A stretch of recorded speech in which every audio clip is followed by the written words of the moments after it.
In order to fight inflation, when the government's printing money, there's always an asset that money printing is going into. Whatever that is, was whatever they're giving loans to, whatever the banks is willing to fund so that you can buy, whatever that is, in general, that's where we navigate to. And this time, 2024, we are using cryptocurrencies. Back in the day, it was real estate, but things are starting to change. A lot of the profits and margins are getting smaller and smaller for real estate investors. Interest rates going up, property taxes going up, the cost of fixing and replacing and the material cost is all going up, and then the profits are getting smaller and smaller. And so a lot of the real estate investors are starting to move into cryptocurrencies in order to do so. And there's no property taxes there, just a small transfer fee, and it's really sucking up all the liquidity of that. And where real estate is starting to become a a vehicle for its utility cost rather than a store value. And the store value is going to move over the cryptocurrencies because it's easier to move, easier to store, and it's appreciating much higher rate than real estate right now. So let's go ahead and take a look at that. Okay, so this is what we kind of talked about.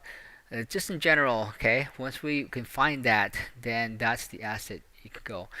I don't know if it's going to change in the future, but as of right now, this seems to be the latest greatest that's working, and it's working for me because in real estate, I'm not able to buy a piece of property because I need that money and I can't save up the 20% that's needed to get into that game.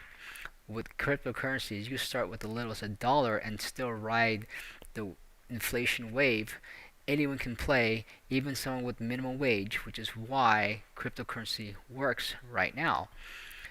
Okay, if that makes sense to you, because we know from what we've been told, all the millionaires and all they did was beat inflation. That's all you had to do. They didn't have to be smart.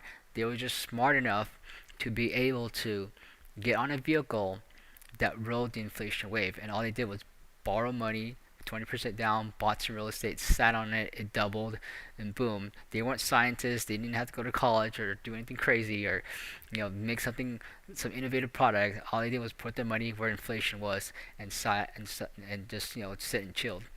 Now is put your money that you can get into. You don't need 20% down. You're not priced out of Bitcoin when it's $100,000 or more. Even if it's $1 million, you can still get into the game with $1, even if you're a minimum wage, which is why it works for average families like me.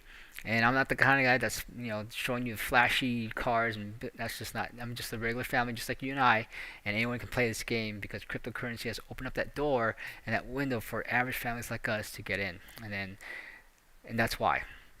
If you want more information on why crypto and you don't really understand it yet, let's put that aside for now. You don't understand. Maybe we might not understand how a car works. Let's say, but we know that it takes us and it works, and it takes us as a vehicle somewhere. We don't need to know all the ins and outs of how a computer works and how the transistors and whatever microchips and stuff. But we know it does something for us, and it's a vehicle that takes us there. And then as long as it gets us there, we don't have to be the smartest real estate guy.